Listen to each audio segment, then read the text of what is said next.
Hey everyone, ever notice how women seem to outlive men? It's one of those things people have always wondered about. And today we're going to, really dig into some US data that helps explain it. Yeah. We've got almost 100 years of life expectancy numbers to go through. Yeah, but the really interesting thing is what we have is this chart, right? It tracks the year-to-year changes in life expectancy. Okay, so not just how long people live overall. Exactly. It's about the shifts in those numbers. Gotcha. So how those lifespans change over time. And you said this chart focuses on 15-year-olds. Yep, 15-year-olds. So we're basically seeing what life expectancy was like for folks just starting their adult lives, in different periods. Awesome. Yeah. Are you ready to dive in? Yeah, let's do it.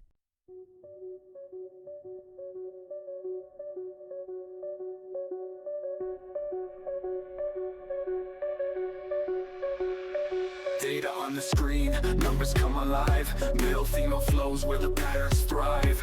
Visual charts, public colors unify. Gender decoded, bringing truth to light. Small drum fill.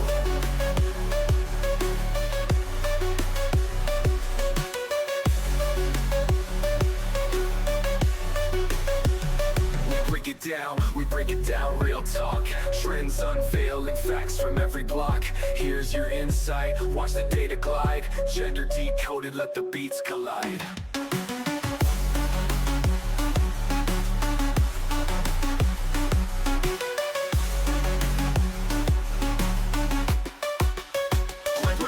We break it down, real talk. Trends unveiling, facts from every block. Here's your insight, watch the data glide. Gender decoded, let the beats collide.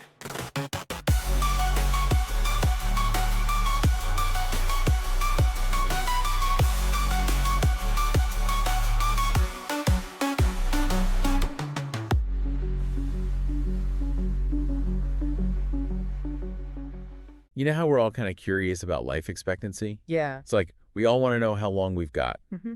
especially with all the crazy advances in medicine these days. Right. Well, get this. Our deep dive today takes it a step further. Okay. We're not just looking at how long people are living, Mm-hmm.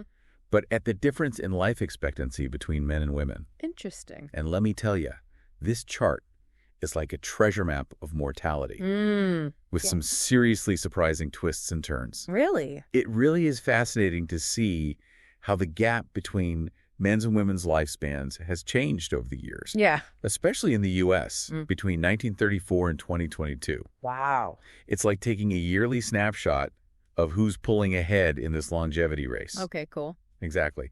And the first thing that jumps out at me is this massive spike in 1934. Remember, red on this chart means the gap favoring women is getting dear. Mm-hmm. Green means it's shrinking. Okay. So 1934. What about it? It's like someone spilled a whole bucket of red paint right there. Oh, wow. And the timing is incredibly interesting because 1934 was right after the end of Prohibition. Oh, interesting. So all those guys suddenly celebrating with a drink. Yeah. Or 5. Yeah. Could that really have messed with the numbers that much? Well, 1934 stands out as a really unique year, even compared to other times when alcohol was freely available.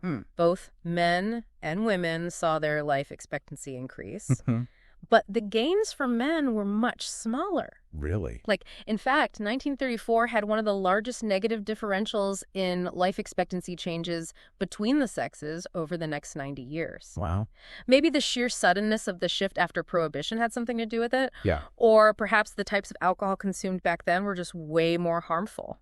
It's definitely an area worth investigating further. Wow. You're telling me 1 year of partying could have such a long-term impact? It seems so. That's wild. Yeah. It makes you wonder about the ripple effects of big social changes, doesn't it? Yeah, for sure. What happens when behavior shifts so dramatically in such a short period of time? Absolutely. It really highlights how intertwined those social trends are with population health. Yeah. Sometimes the impact isn't immediately apparent, but it can emerge years Yeah, or even decades later. definitely. Okay, so 1934 was a shocker. Okay. But then we've got 2 more big red zones on this chart, Yeah. World War II, Okay. around 1941 and 42. Right. And believe it or not, the first year of the COVID-19 pandemic Oh, wow. in 2020. Okay. It's almost like a pattern, right? Wet. Seems like it. Major disruption equals bad news for men's life expectancy. It's true. So while both events obviously impacted everyone, they disproportionately affected men's mortality rates. Yeah. So help me understand this. Okay. What made these events so different for men? Well, in World War II, you had the mass mobilization of men for combat, Right, which, of course, led to a spike in deaths. right. And for COVID-19, while the reasons are more complex, Yeah. research shows that men, especially older men, Yeah. were just more susceptible to severe outcomes and death Wow. for both biological and behavioral reasons. That's really interesting. Yeah. Two very different events, decades apart, Right. but with a similar impact on the life expectancy gap. Exactly. It really shows how these external forces can shake things up, huh? It's a good reminder that even with all the progress we've made in medicine and public health, those external events can still have a significant impact on how long we live. So we've got these dramatic spikes. Yeah. But if you look at the bigger picture, the trend in the latter half of the 20th century is actually toward a shrinking gap. That's right. Things start to balance out a bit. Yeah. Right. From the 1950s onward, Yeah. we see this like gradual but consistent decrease in the life expectancy gap. Okay. Now, this isn't to say that everything magically became equal. Right. There are still fluctuations, like the dips you see during the HIV/AIDS crisis in the 1980s and the opioid epidemic in the 2000s. Right. But overall progress was being made. So what was driving this progress?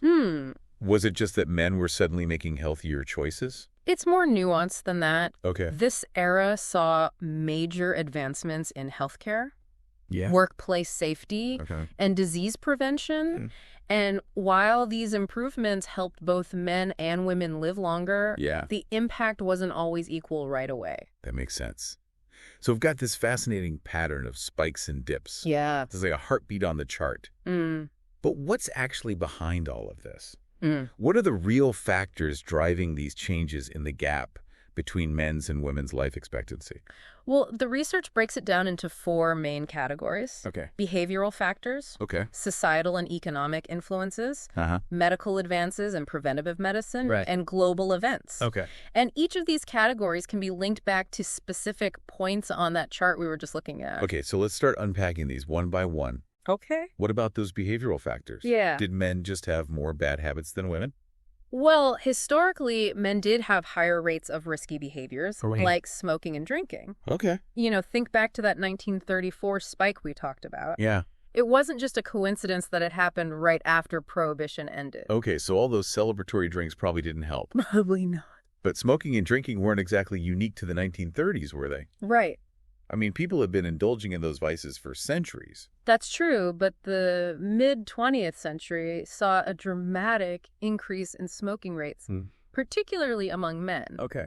Like in the 1950s, nearly 2/3 of men in the U.S. smoked. Wow. And it wasn't until the 1960s with the Surgeon General's report linking smoking to cancer that we really started to see a decline. Okay. And these behavioral patterns, they had long-term consequences, Yeah. contributing to higher rates of heart disease, lung cancer, Right. and other health problems, many of which disproportionately affected men. So even though smoking rates eventually went down, Yeah. the damage was already done for a lot of men. Exactly. The legacy of those earlier habits continued to impact their health and life expectancy for decades.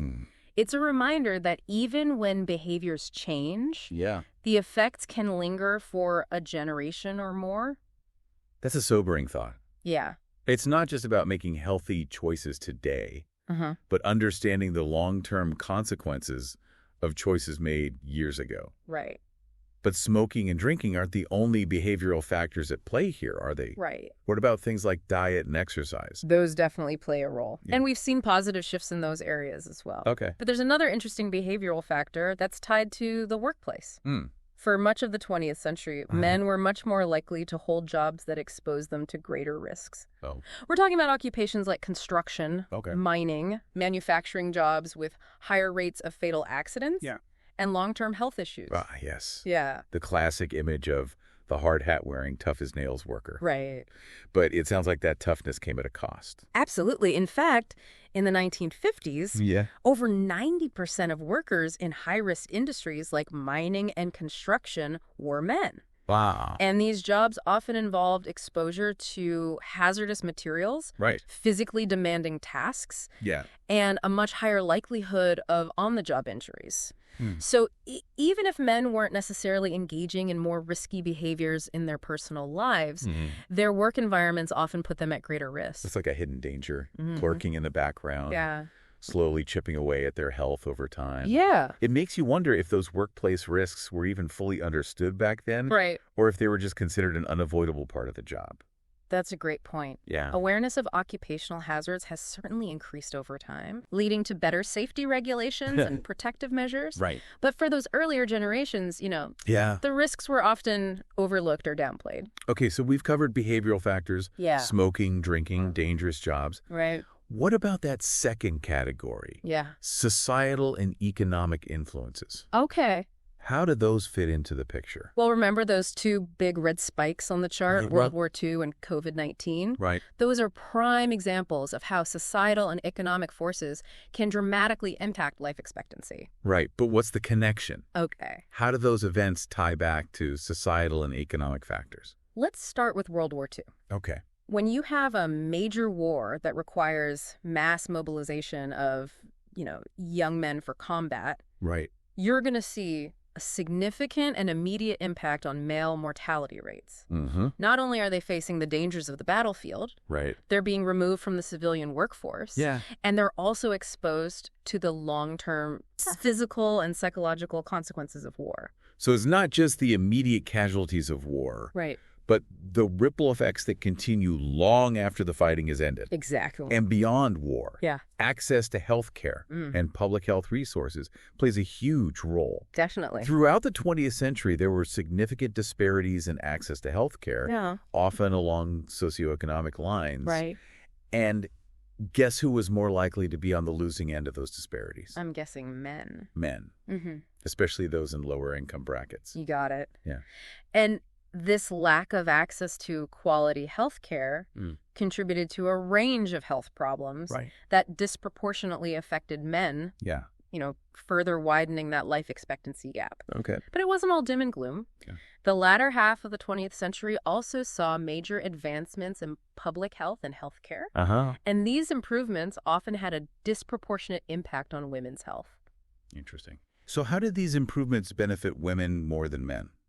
Well, think about things like the advent of antibiotics, Okay. widespread vaccination programs, and, significant improvements in prenatal and maternal care. Okay. These advancements often had a more immediate and profound impact on women's health, leading to significant reductions in maternal mortality rates Right. and just improvements in overall well-being. So it's not that these advancements didn't benefit men. Right. It's that the initial impact was greater for women, Yes. helping to narrow that gap. Yeah. It's like a game of catch-up. Progress was being made, Yeah. but sometimes one group benefited more than the other. Precisely. Yeah. It's important to remember that progress isn't always linear Right. or evenly distributed. Okay, so we've covered behavioral factors Yes. and societal and economic influences. Uh-huh. What about the third category? Medical advances and preventative medicine. This is where things get really interesting. We often think of medical advances as being, universally beneficial. Right. And for the most part, they are. Yeah. But the reality is that those benefits weren't always equally distributed. Okay. At least not initially. I'm intrigued. Can you give me an example of how that played out? Sure. Think about heart disease. Okay. For decades, it was seen as primarily a man's disease. And so research and treatment efforts focused heavily on men.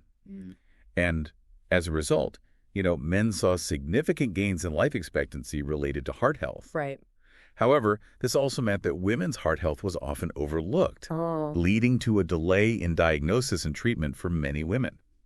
So while those medical advances in cardiology were amazing, Yes. they inadvertently contributed to the life expectancy gap for a while Right. because they weren't initially applied equally to both genders. That's right. It highlights a crucial point. Yeah. Even well-intentioned medical advancements Yeah. can sometimes exacerbate existing inequalities. Yeah. If they're not implemented with an awareness of those inequalities. It's like the old saying, Yeah. the road to hell is paved with good intentions. Exactly. It's not enough to have, great ideas or scientific breakthroughs. Right. We have to make sure those benefits are accessible to everyone. Exactly. And that brings us to our final category, Okay. global events, Yeah. and specifically the elephant in the room, Uh-huh. COVID-19. Right. That one really shook things up. It did. But we've already talked about how it disproportionately affected men's mortality rates. So what else is there to say? Well, COVID-19 provides a powerful example of how global events can not only expose, but also widen existing health inequalities. Okay. And we saw this play out in various ways, from disparities in access to healthcare to the economic impacts of lockdowns, which often hit lower-income communities harder. So it's not just about the virus itself, Right. but the cascading effects that ripple through society, impacting people's lives in countless ways. Exactly. And those ripple effects often exacerbate existing vulnerabilities, creating a vicious cycle that can be difficult to break. It's like the pandemic acted as a magnifying glass, highlighting those cracks in the system that were already there, but perhaps not as readily apparent before. That's a great analogy. Yeah. And it underscores the importance of understanding these complex interactions between global events, societal factors, and individual health outcomes. You know, they're all interconnected. Okay, so we've gone through these 4 categories. Right. Behavioral factors, societal and economic influences, medical advances, and global events. Yes. It's like a giant puzzle. Yeah. With all these pieces fitting together to create this complex picture of the life expectancy gap. Exactly. But where do we go from here? What does it all mean? That's the million-dollar question, isn't it? Well, we've spent all this time looking back, analyzing those trends, digging into the factors that have shaped the life expectancy gap. Right. But what about the future? Where do we go from here? Well, we've seen that the gap has been shrinking over time, but there are still, these persistent inequalities. Right. And as we've discussed, those inequalities can be exacerbated by, these unexpected events, like pandemics or economic downturns. Right. So it's not enough to just acknowledge the problem. Right. We need to figure out how to address these underlying issues and create a healthier, more equitable future for everyone, regardless of gender. Exactly. But where do we even start? Well, one of the most important things is awareness. By understanding the historical context and the complex interplay of factors that have shaped the life expectancy gap, we can start to identify areas where we can make a real difference. So it's kind of like we've been doing with this deep dive, right? Looking at the data, spotting those patterns, trying to understand the story behind the numbers. Exactly. But instead of just analyzing the past, we need to use that knowledge to create a better future. Exactly. It's about translating knowledge into action. Okay. For example, knowing that men have historically had higher rates of smoking-related illnesses could lead to targeted public health campaigns aimed at reducing smoking rates among specific demographics. I see what you mean. Yeah. And realizing that men have often been overrepresented in those hazardous occupations could lead to, stronger workplace safety regulations and better access to health care for those in high-risk jobs.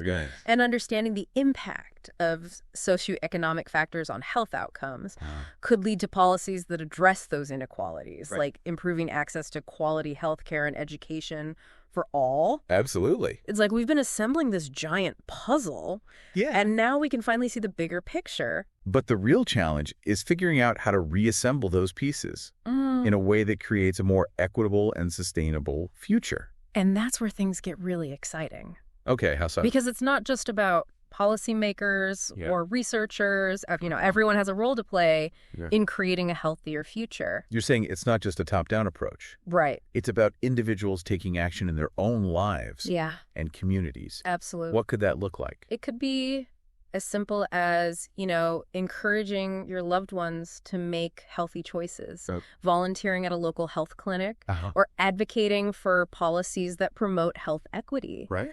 Like, every action, big or small, contributes to a healthier future. That's a really empowering message. Yeah. It's not about feeling overwhelmed by the problem. Right. It's about realizing that we all have the power to make a difference. Exactly. And it's not just about those individual actions, is it? It's about, shifting those societal norms. Yeah. Creating a culture that values health and well-being for all. Right.